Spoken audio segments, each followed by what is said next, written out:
Hello, good afternoon, everyone. I'm Juan Li from Shanghai Jiao Tong University, and today I will present K-Hunt Pinpointing Secure Cryptography Key from Execution Traces.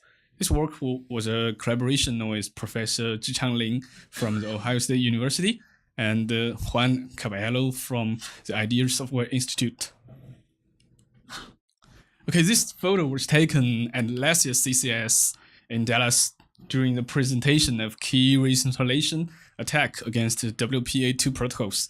As you can see, researchers pay great attention to crypto attacks and defenses, and some of the audience even had to stand outside the room. And so fortunately, we have enough room today.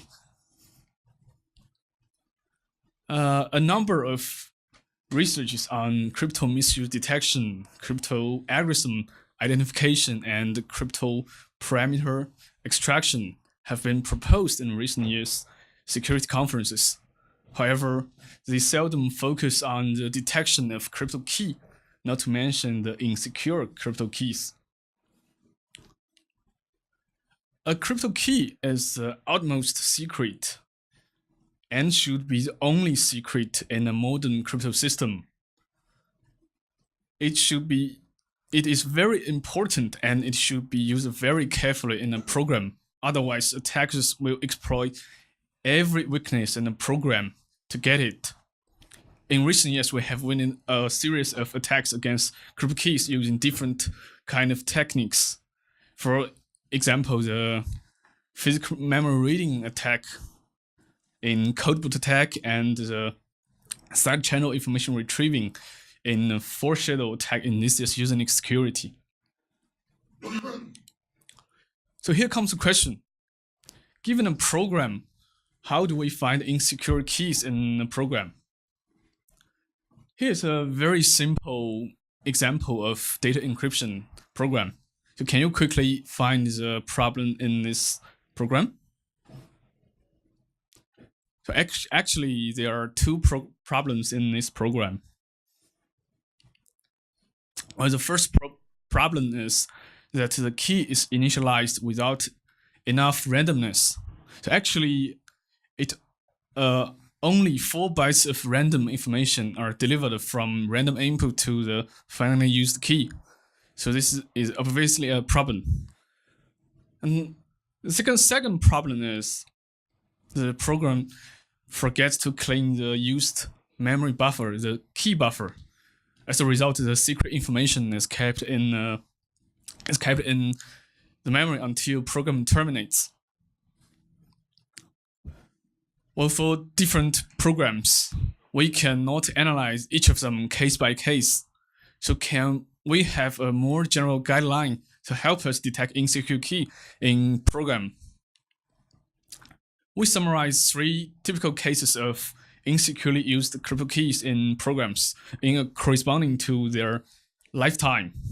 We first split the lifetime of a crypto key into 4 stages. In the key generation and the key derivation stages, if a crypto key is initialized without enough randomness, we define this as a deterministically generated key. Furthermore, if the key is shared between a client and a remote server, it involves a negotiation process between the client and the server. And if the negotiation fails to be correct, then we define this as a insecurely negotiated key. After the operating of the crypto key, we argue that the key should be cleaned properly. Otherwise, the secret information in the memory can be defined as a recoverable key. Let's go back to our example again.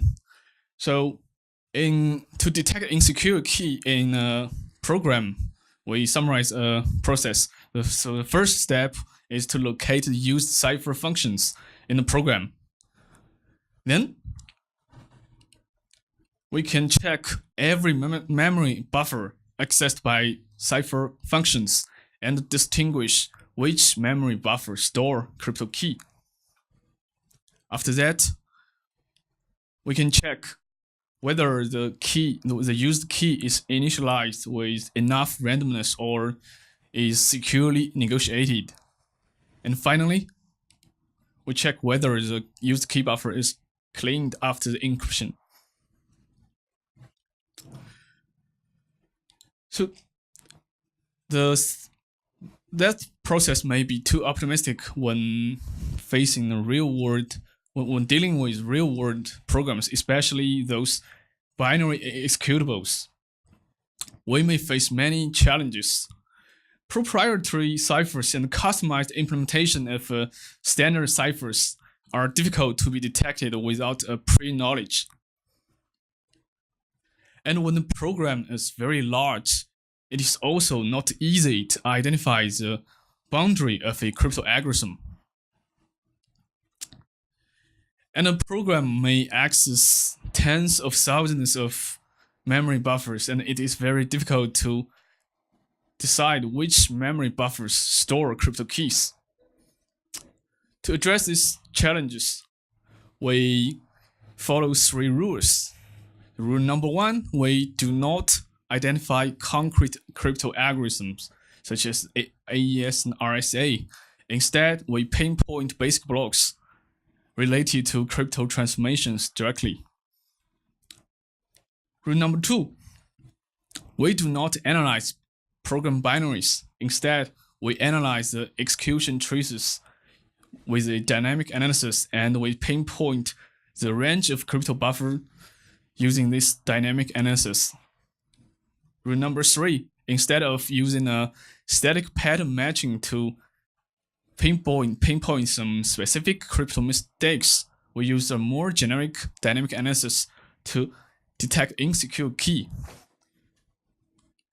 And to fulfill this task, we design and implement K-Hunt. K-Hunt is a binary code instrumentation-based analysis system that is used to detect insecure keys in binary programs. It supports x86 and x64 binary executables on both Windows, Linux, and Mac OS. At a high level, the workflow of K-Hunt comprises of 2 phases: key pinpointing and an insecure key detecting. In its key pinpointing process, the first step of K-Hunt is to identify which basic blocks are crypto basic blocks using both the code analysis and data analysis. K-Hunt checks the code features, the execution variety, and data randomness of the basic block to find which basic blocks are crypto basic blocks. And the second step is to identify the crypto key buffer. K-Hunt checks every memory buffer accessed by all those crypto basic blocks and distinguish the crypto key buffers according to the buffer size and their execution context. With the pinpointed key buffer, K-Hunt then build a data dependency between external inputs of a program and the used crypto key. It follows a simple function level taint analysis to build this data dependency. And based on this data dependency, K-Hunt is able to detect 3 insecurely used key cases we mentioned before. To detect deterministically generated key, K-Hunt calculates how many bytes of information are delivered from external inputs to the finally used key buffer.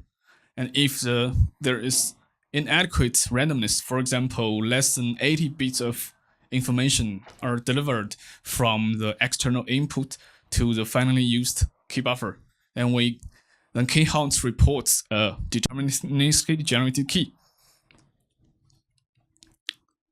In addition, if the used key is a session key, then K-Hunt will further check whether both the remote input and the local input are involved in this process.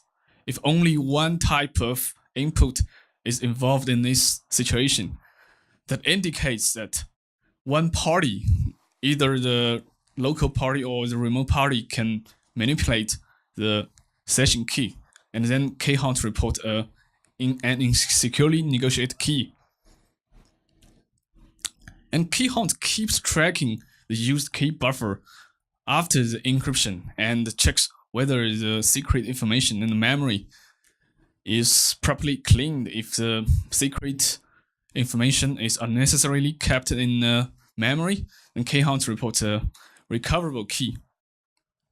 So this is the workflow of K-Hunt, and there are many technical details, and you can check our paper to see more details for how to fulfill this entire workflow. To test the effectiveness of K-Hunt, we collect 10 popular crypto libraries and 15 programs with crypto functions. And we use multiple ciphers, both standard ciphers and some proprietary ciphers, to test K-Hunt. K-Hunt uses 3 pin tools developed by ourselves to gradually reduce the number of candidate basic blocks. As you can see in from this slide, the number of crypto basic blocks, the candidates gradually reduced by K-Hunt's analysis. And finally, K-Hunt is able to identify key buffer. And K-Hunt also calculates the total size of key buffers and the input length of those key buffers, so K-Hunt can detect insecurely used keys. We manually verify our key identification results and find K-Hunt successfully detect all used ciphers in the test samples. Not only the standard ciphers, but also customized implementations of the standard ciphers and also some proprietary ciphers. In addition, K-Hunt is able to identify the range of the used crypto key buffers, no matter how differently the program plays the memory buffer, because of the dynamic feature of K-Hunt's detection. And we'll also evaluate the performance overhead of our system. As you can see from this slide, the runtime overhead for different pinpoints and different programs ranges from 1 to around 20 times according to the used pinpoints and the target programs. We argue that this is an acceptable overhead for a security analysis, especially on binary code.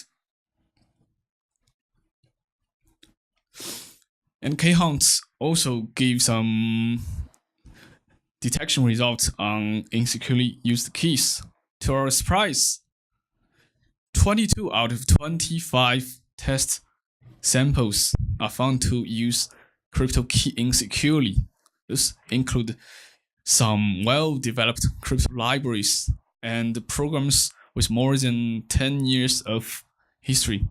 So this is a surprising result, and we find that developers may ignore the implementation of how to correctly implement crypto libraries and crypto programs.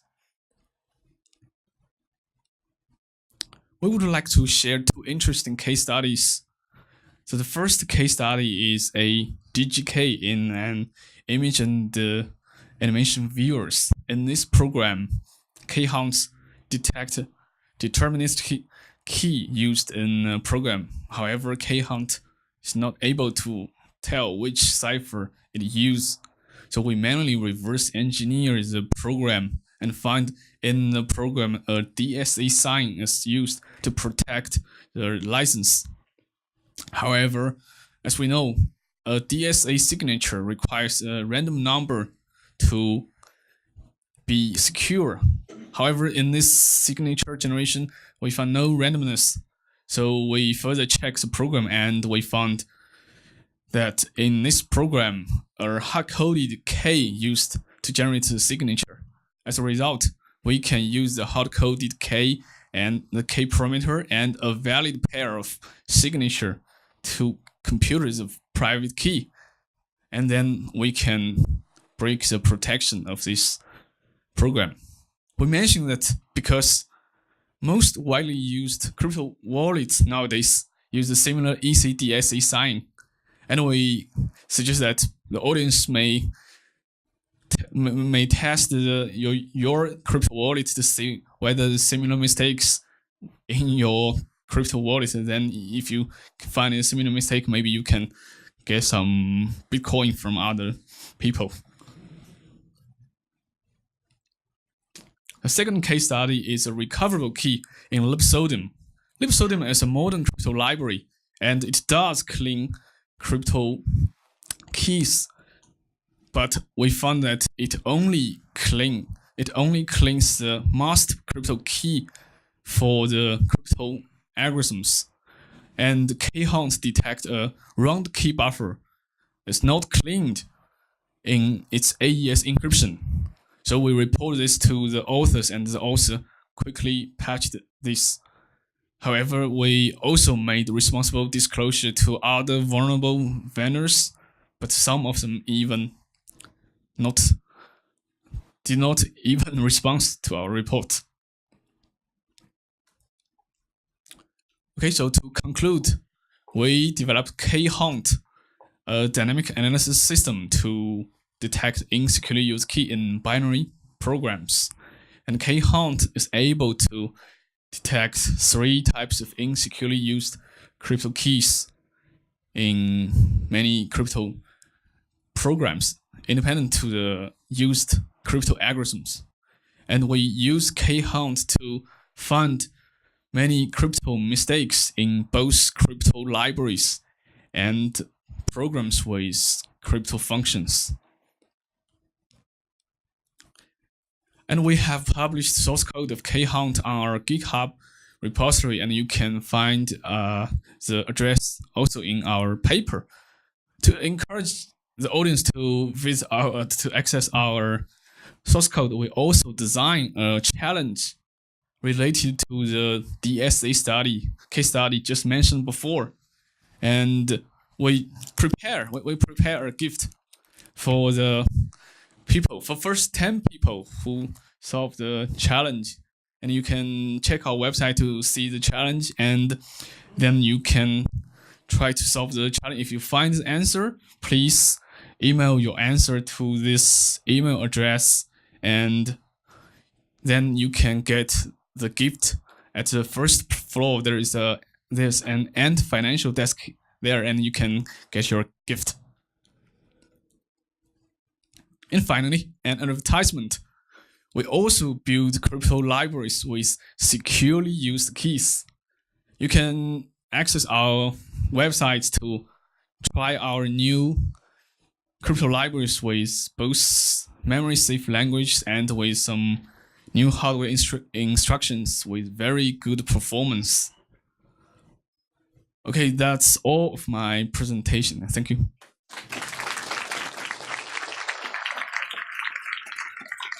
Thank you very much. We actually have a bit more time for questions. You finished early, thank you. What we've learned is that we should use Botan, right? It was one of the few without any flaws.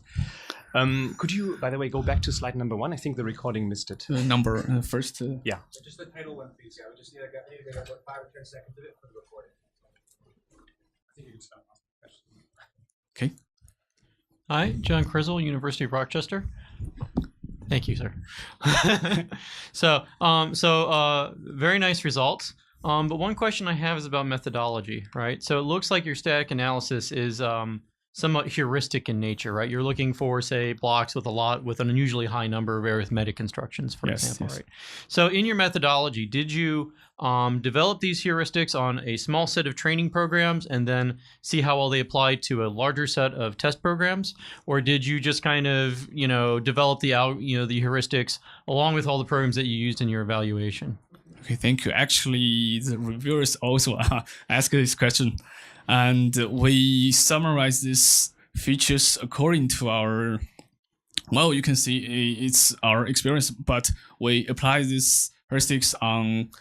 As you can see, we apply this on popular crypto libraries and the crypto programs, and we argue that this is the essence of crypto functions because we also design crypto libraries and we implement some crypto algorithms. We found that if you want to design a safe and modern crypto algorithm, the features we used as a heuristic is a must be in almost all modern crypto algorithms.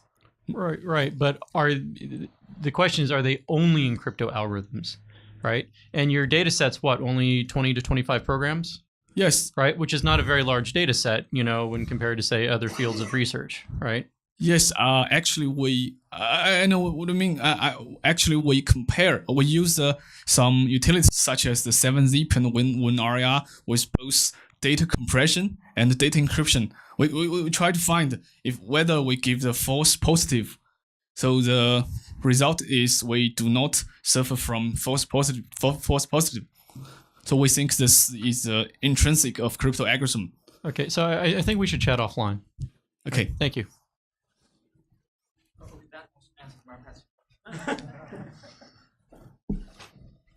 Hi, nice work. I'm Jun. I'm from Stevens Institute of Technology. Just a quick question. So I'm wondering about the false positives, like how many false keys you have identified in your evaluation. So also, what if I apply K-Hunt to decompression software, because that's also involve a lot of arithmetic and randomness. Yes, an important point in our methodology, maybe I forget to mention, is we use some dynamic features such as the execution variety, and you can check this in our paper, more details. And this not only includes the arithmetic ratio, because one of our co-authors, he mentioned the static heuristic in his CCS 2009 paper, and we improved the result by using some dynamic features only collected in execution trees. So this reduces the false positive, and we can range the memory buffer accurately. One problem is we do suffer from false negative. If a cipher is used for only a few times, then our methodology is not able to detect them. So this is maybe an deficiency of our methodology. But actually, we usually use this tool to pinpoint the frequently used cipher in a program. So we think we just left the other ciphers as our future work. So can I interpret that there is no false positive? Yes, there's no false positive, but we do have false negative. Okay, thank you. Thank you. Also plan to ask the false negative and false positive. But now I think the left thing is, can you go to the next slide? Yeah, I'm the one on the left. Okay. So you are welcome. So maybe I should use the crack 2 attack just in the session, just the crypto attack session this year. So maybe we can use a better pictures. Well, this is the binary analysis session, not privacy, so it's maybe okay. Okay. Well, if there are no more questions, I do have one question about false positive actually. So for TLS sessions, sometimes the client or server may cache the keys. Yes. So how do you differentiate the key caching versus not freeing the key? Actually, in our experiment, we do not distinguish the cached key or we just pinpoint the most frequently used key. So if the most frequently used key in a program is pinpointed, we just detect whether this is in secure key. We do not detect the semantics of the key. Okay, so if it is a cached key, then that might be a false positive. Yes, maybe this is maybe actually this is we can maybe we miss the cipher as well. Okay, thanks. Thanks. Okay, you guys are awesome. We're right on the tick. Thank you very much. Okay, thank you.